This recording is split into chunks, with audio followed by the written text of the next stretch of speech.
Хай манайхан алмас шанхруудаа шинэ 7 хоногийн мэндийг мөн хичээлийн шинэ жилийн баярын мэндийг хүргье. Амис Тайм подкастын зэрэгэлдээ ертөнцийн шинэ дугаар хүрэхэд бэлэн боллоо. Бэлгэлсэн хутгаар нь голомтыг нь бололсон нь. Энэ бол тэр үедээ дуйлаанд онц ноцтой хэрэг байв. Баасан дорж цагдан сэргийлэх ангийн даргын хувьд бичлэн хөөцөлдөж гардан барьсан хэрэг юм. Хадам хөргөн хоёрын гунигт эмгэнэлт явдал бусдад сургамж болох вэзээ. Баасан дорж Сэлэн аймгийн цагдан сэргийлэх ангийн даргаар ажиллаж байгаад 1977 оны сүүлчээр хуучнаар зөвлөлт холбоот улсын дээд курст явж 3 сар суралцаад 1978 оны ихэр ирж ажилдаа ороод удаагүй байлаа. Хуучин тооллоор цагаан сарын шинийн 1-ний өглөө 11 цагийн орчимд Сэлэн аймгийн Баян хараатын сангийн аж ахуйн дарга химэдэх утсаар манад элсэлтээр нүүж ирсэн малчин Бэхи нарын амь насыг нь тэдний туслах малчин хүргэнэнд болгох рагчаа гэгч итгээд өнөө өглөө бүрлгээд гэр орныг шатаагаад зүгтэж алга болжээ гэж мэдээлсэн байна. Цагаан сар болж нижигнэж байсан баяр хөөргийг энэ төгшөрт мэдээ цочов. Баасан дорж тэр даруй ажил дээрээ очиж нөхдөө цуглуулж үүрэг даалгавар өгөөд хэргийг шалгах бүрэлдэхүүнийг авч прокурорын хамт яаран гарав. Баян хараад тийм ч хол биш ч яарсан хүнд хол санагддаг байв. Хэргийн газар дээр очиход хонин хашаанда том жижиг 2 гэр шатаад дуусчихсан 10 литрийн хувинтай өөхөн тосол дэмэт шатаж байлаа. Зуухан дээр нь тогоо бууцны жигнөр угсраатай харагдсан өрөвдөж харамсамаар ээж. Гэрийн эзэн эзэгтэй нарын бололтой цогцос тамигдахгүй болтлоо шатаж нүүр соосон байлаа. Энэ хэрэг болсон газраас урагшаа 2 км орчмын зайд нэг айл байх ба уг хэргийн болсон үйл явцыг сайн мэдэх хүн буюу 2 хөгшний охин нараа 2 хүүхдийн хамт тэр айлд байгаа гэдэг сургаар яаравчлан очивол нялх хүүхдэд тэрвэм сууж байв. Нараа алуурчны эхнэр бололтой юм. Түүнтэй уулзаж наривчлан ярилцахад тэрээр өнөө өглөө рагчаа нь хүний хурдан морьтой ирээд аав ээж хоёртой золгоод гэрт сууж байсан. Би хургануудаа ихэнд нь хөхүүлээд хашаан дотор явж байтал ээж хашгирах шиг болсон. Намайг дуудлаа гэж бодоод очиж явтал том хүү уйлсаар гараад ирсэн. Сандраад гүүгээд ортол аав ээж хоёрыг алчихсан. Чи эндээс авах юм ав гэж рагчаа хэлсэн. Тэр цустай хутга барьсан дээл говцсон нийл цус болчихсон байв. Би айхдаа бушуухан баг хүүгээ тэрврээд том хүүгээ дагуулад гарахад хүүгийн ард талаас түлхэх шиг л болсон. Гэтэл хутгалчихсан байсан. Хүүгээ дархны эмнэлэгт сая хүргүүлсэн. Миний араас бас хутгалсан боловч биед хүрээгүй өмдний ризэн тасалчихсан байсан. Тэр бидний хойноос гарч ирээд чи гэртээ оч. Чи гэр оронтой хүн шүү гэж хэлээд буцаад орсон. Бид энэ айл руу явж байхдаа эргэж харахад 2 гэр шатаж байсан. Рагчаа мориндоо мордоод араас давхиж ирээд хүүгээ сайн хүн болохоороо гэд баруун тишээ давхиад явчихсан. Цаашаа хаагуур хаашаа явсныг нь мэдэхгүй гэсэн байна. Түүнд зэвсэг бий юу гэхэд аавын бөө гүүрчгсэн явсан. Олон сумтай байхаа да гэж хариулв. Зам чигийг заалгаж аваад хэргийн газрын үзлэхийг хийж дуусгаад цогцснуудыг төвд яаралтай хүргэх арга хэмжээ авах үүргийг эрүүгийн ахлах төлөөлөгч хошууч самбууд өгөөд өөрөө жолоочийн хамт мөрийг хайвал баруун тиш явсан замын хажуугаар давхисан нэг морины мөрийг олж мөрдвөл 2-3 км яваад явдал нь зөөлрч шогссон мөрийг хажуул зүүн урд талын хөл нь 2 мөрний хооронд заавал нэг цас зурсан содон мөр болох нь мэдрэгдлээ. Тэр морин Ерөө сумын наадамд 2 жилд хөрвүүлж байсан байна. Сүүлийн жил хулган яргагч өвчнөр өвдсөн нь түүний хөлд тийм онцлогийг бий болгосон юм байж л дээ. Уг мөрийг нь дагаж явтал хаттай уул руу чиглэсэн байна. Гэтэл уулын орой дээр хүн цухалцаад алах болов. Тэр уулын орой дээрээс сүрсэн айлын өвлжөө ил харагдах учир гимт итгээд энд харуулдаж байж болцвшгүй. Баасан дорж зөвхөн жолоочийн хамт зэвсгэлсэн алуурчийн араас явж буйдвал болгоомжлох хэрэгтэй байв. Жолооч нь ч хориглож байдлыг харъя гэв.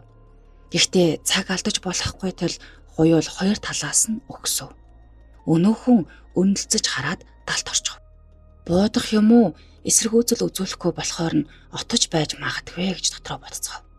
Ингээд уулын орой дээр гарахад нэг согтуу хүн сууж байв. Та юу хүн бэ?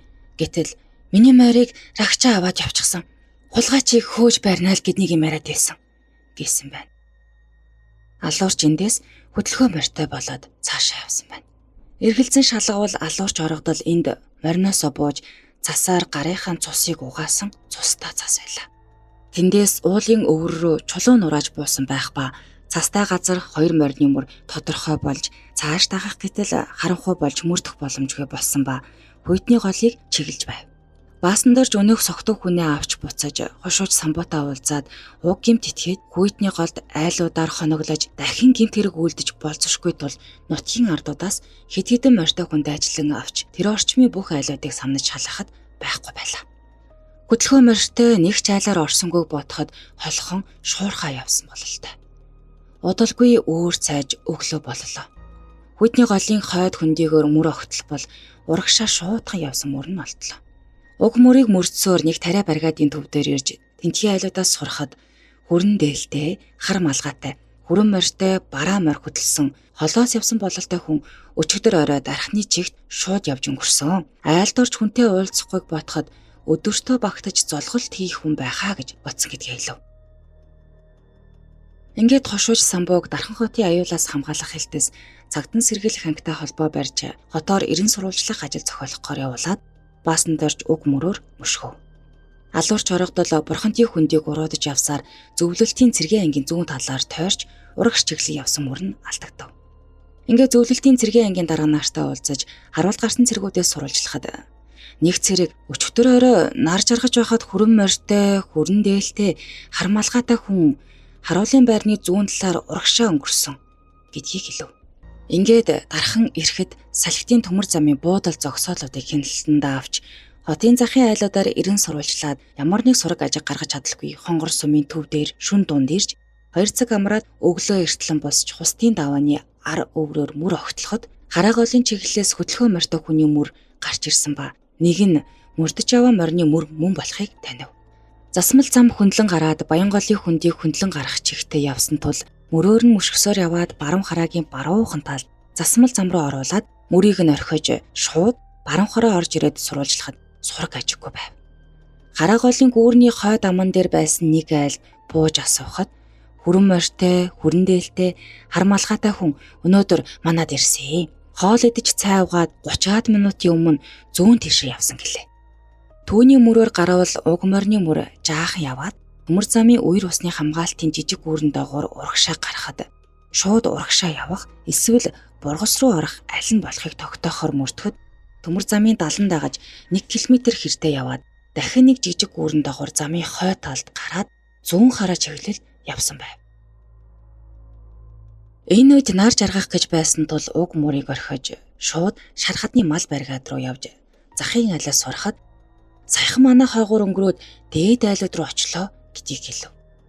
Тухайн айлуудад дөхөж очиход хамгийн баруун гэрээ үүдэнд уяан дээр цан хүүрэг болсон хүрэн морь, бараа морь хоёр уяатай байлаа. Гэр дээр нь буу харагдав. Тэргээ холхон орхиод бууг жолоочтой өгөөд тэр айлд ороход хүүхдээ хөхүүлд суугаа залуухан эмэгтэй байлаа. Гадаах морины эзэн хаан байна гэж сураг асуухад зүүн талын айлд орсон гэдгийг хэлв. Тэр айлд нь орвол уг гимтэтгээд байсангүй. Танад сая орж ирсэн хүн хайчив гэж яран асуувал сая машины дуугаар морь өрөх хичгэнгээд гарсан да гэв. Гадаа гартал хоёр морь уяатай хിവэр байв. Хашаа, саравч, туглын пин, жорлон төртл үцгэд байсангүй. Машины араар дийлийн хормой хийсэх шиг болоход хоёул тийшээгүй. Баасан дорж баруун талаар нь тойртол алуурч хутгай барин цааш гэтэж байгаа нь харагдав. Тэгэхээр нь хутгатаа тохоорон чанга хичэндээсээд гартаа нь давхар тэрч ав. Жолооч алтан зул амжиж хоёр гарааг нь арт нь гавлаж ав. Энэ айлын гэрээ эзэн хэрэг дурлан хурч ирээд "Үхээ, за тэр би хэлээгүй юу? Энэ хүн сангийн аж ахуйгаас чөлөөгөөр явж байна. Зүүн хараа орно. Өнөөшн танаад хоноод явъя гэж гуугаад байсан юм л да. Надад нэг сэжигтэй санагдаад би бичиг баримтаа үзүүлээ. Хаанхын хэнгэгч вэ гэж асууж шалгаагаа сууж байсан юм" гэж тэр айлын эзэн шархадны мал баригадын дарга балчингуй ярьлаа. Рагчаа Увс аймгийн харьяат бөгөөд баг залуудаа Улаанбаатар хотод шилжиж ирээд гутлын артельд манаачаар ажиллаж байхдаа Хулгайн хэрэгээр яш итгүүлж байсан ба шоронгоос гараад геологийн хайгуулгынхаа нэгдэж галч тоогоочоор жил бүр явдаг байж. 1975 онд Архангай аймгийн тариатад ажиллаж байгаад дээрх айлын охинтой танилцаад гэр бүл болон хайгуулын ажлаа орхиж тэр айлын хүргэн нь болоод тэндээ үлдсэн байна. Эхнэр нь нэг дагвар хүүхэдтэй гин. Ингээд 1977 онд нэг хүүхэдтэй болж Баян хараатын сангийн аж ахуйд хадмын хамт малчнаар шилж ирж амьдарсан байна. Хадам хөгшт нь сангийн аж ахуйд малчин болж төлөлөх оны суур авчээ. Хүргэн охин хоёр нь туслах малчнаар хамтран зүтгэсэн байна. Хоёр өрх тус бүрт нэг тугалтай үнэ 8 бог өгсөн байна. Ингээд ажиллаж байтал хадам аав ээж нь хүргэний гадуурхаж хавчиж хягтаг босноор барахгүй хөөж тууж охиноо хоёр хүүхэдтэй салгаж авсан байна. Мал хөрөнгийг нь ч таслаад өгч. Иймээс л таарч тохирохгүй гологдсон хүргэн рагчаа нь салж нүгээд умгар бор гэрээ малын имчилгээ тижээлийн цэг дээр барьж мал ядлах, боловсруулах, аар сархан ажил зүтгэн тусдаа амьдрах болж. Гэхдээ авгаа хүүхдэрээ өдөр болго ирнэ. Хадмууд нь тэр тоолонгоор нь хөөж нутгаас олон айл нүүж ирнэ. Чамд өөр хөөхөн хүүхэн авч өгнө гэж тохуурхна.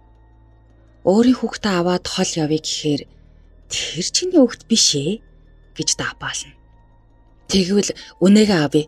Эсвэл өртөг үнийг нь өг гэж олон удаа шаардахад хадмууд нь мөнгийг нь төлөөд аваа гэж хясдаг байж. Иймд рагчаа тэднийг арга буюу бараад амьдрна. Бүгдийг нь хаяад гомби гоцонтлохоо явъя гэхээр дэмээл хорогдно. Битүүний орой бүрч ихээр гутаж нэг шил арх хагаслан уугаад жаахан халаад ингэж амьдраад яах вэ? Үнэ нэхэ мөнгийг эсвэл үнэгээ аваад явъя. Хэрвээ өгөхгүй бол алчих л та. Намайг хүний ёсноос гадуурхаж дандаа чон ицсэн мал гөрөөсний зэмсэгээр хоол хийж өгөөд өөрсдөө харин тархамахаа идэж доромжилдог байсан. Одоо тооцоо бодох цаг болсон. Өшөөгөө авнаа гэж эргэлтгүй шийдсэн байна. Хадам хөргөн хоёр эв түнжинтэй байх үедээ гөрөөлж аваад зэвтэй хутга хээрээс олсон байна. Хадам нь хутгыг хүргэндээ бэлгэлжээ. Ягаад ч юм хүргэн нь энэ хутгыг сайтар хурцлж авч. Маргааш өглөө нь босоход дотор нь эвгүрч ав. Үлдсэн архиа хүндэрж орхиод цагаан сарын шиний нэгний өглөө хоёр хутгаа нэг төрөндөө хийгээд сумандаа л хурдан гэгддэг хүний хүрэн морийг гуйж унаад хадминдаа золгохоор явсан байна. Цагаан сарын анхны айлчнаа өвгөн уян дээрээ өгдөв. Рагчаа өвгөн эмгэн хоёртоо золгоод цай ууж идэ амсав.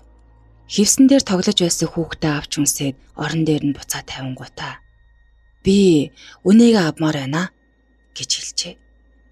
Энэ үед хадам ээж нь шиний нэгний анхны зочиндоо бууз чигнэхээр тавьж байв.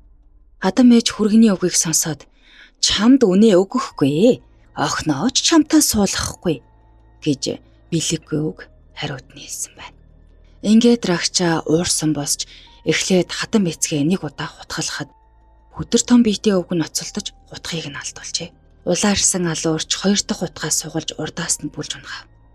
Хадам ээж нь үүнд сандран "Хүү минь яаж байна? Тэгдэггүй юм" гэхэд нь угсхийн утгалсан байна. Аимшигт аллахыг нүдэрээ харсан дагвар хүүхэд нь айхтаа өөдрөө ухс хийхэд араас нь хальт хутгалсан байна. Эхнэр нь яаран сандран харайн орж ирээд ялх хүүхдээ аваад ирэх гэхэд араас нь нэг хутгалсан боловч биет нь хүрээгүй аж. Эхнэр нь цагаан сарын гоёлын дээлээ хөдрөөд шархтай хүүхдээ хөтлөөд ялх хүүхдээ тэрэн ойролцоох айл руу зүгтэн гүйжээ. Энэ хооронд рагчаа авдрыг нь уудалж хурган дотортой дийлийг нь авч өмсөөд цустай хувцаа тэндэн тайлж хаяад элегөрт нь байсан канистртай бензинийг хоёр гэрийн дотор цацаж гал тавив. Галын дүл хараад хорслон саял барагджээ. Эхнэрийнхээ араас очиж морин дээрээс гэрийнхээ түлхүүрийг шидэж өгөөд "Чи орох оронтой хүн шүү. Хүүгээ сайн хүн болгоорой" гэж хэлээд морин дээрээсээ тонгоо унсаад давхин цаашаа оцсон аж. Энд хүрээд өнөөдрийн дугаар өндөрлөлөө. Дараагийнхаа дугаараар эргэн баяртай уулзцгаая.